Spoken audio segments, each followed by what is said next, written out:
नमस्कार दोस्तों, आज मैं आपको सुनाऊंगी जो कुआं खोदता है वही गिरता है। एक मोटिवेशनल कहानी। एक बादशाह के महल की चार दीवारी के अंदर एक वजीर और एक कारिंदा रहता था। वजीर और कारिंदे के पुत्र में गहरी दोस्ती थी। हम उम्र होने के कारण दोनों एक साथ पढ़ते खेलते थे।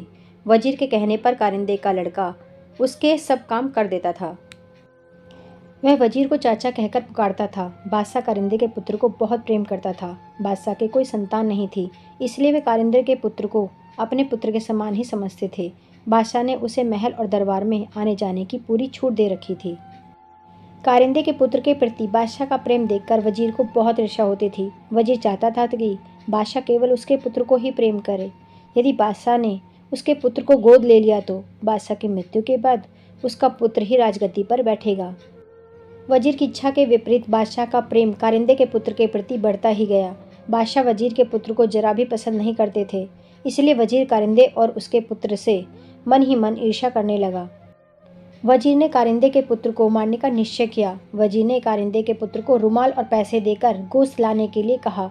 वजीर ने कारिंदे के पुत्र को अच्छी तरह समझाया कि गोश्त बाजार में गली के नुक्कड़ वाली दुकान से ही लाना। कारिंदे के बेटा रुमाल और पैसे लेकर बाजार की ओर चल दिया। उसने देखा कि उसका मित्र वजीर का बेटा भी वहां पर खेल रहा है। वजीर के लड़के ने कारिंदे के पुत्र से कहा कि तुम मेरा दांव खेलो, मैं जाकर गोश्त ले आऊँगा। कारिंदे के पुत्र ने उसे पैसे और रुमाल देकर दुकान का पता बता दिया। इस प्रकार वजीर का पुत्र गोश्त लेने चला गया और कारिंदे का पुत्र दांव खेलने लगा। वजीर के पुत्र ने दुकानदार को पैसे और रुमाल देकर कहा कि इसमें गोश्त बांध दो। कसाई ने रुमाल में बने हुए निशान को पहचान लिया। इस रुमाल को वजीर ने कसाई को दिखाते हुए कहा था कि जो लड़का इस रुमाल को लेकर गोश्त लेने आए, तुम उसे मौत के घाट उतार देना। कारिंदे के पुत्र को मारने के लिए वजीर ने कसाई को पैसे भी दिए थे। कसाई ने अंदर भट्टी जलाकर सारी तैयारी पहले ही कर ली थी। कसाई ने रुमाल और पैसे लेकर उस लड़के को वहां बैठने के लिए कहा और स्वयं अंदर गोश्त लेने चला गया। तभी वहां पर लड़का भी चला गया।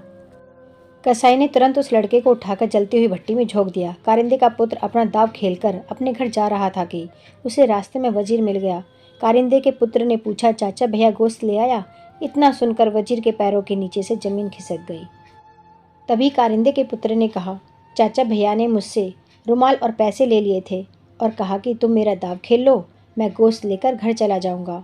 मैंने भैया को दुकान का पता भी बता दिया था। वजीर की आंखों के आगे अंधेरा छा गया और उसके मुख से एक शब्द भी नहीं निकला। अपने पुत्र को याद करता हुआ वजीर अपने घर चला गया। वजीर कह रहा था कि जो दूसरों के लिए कुआं खोदता है उसमें स्वयं गिरता है। इस कहानी से हमें यही शिक्षा मिलती है कि हमें कभी किसी का बुरा नहीं करना चाहिए। धन्यवाद।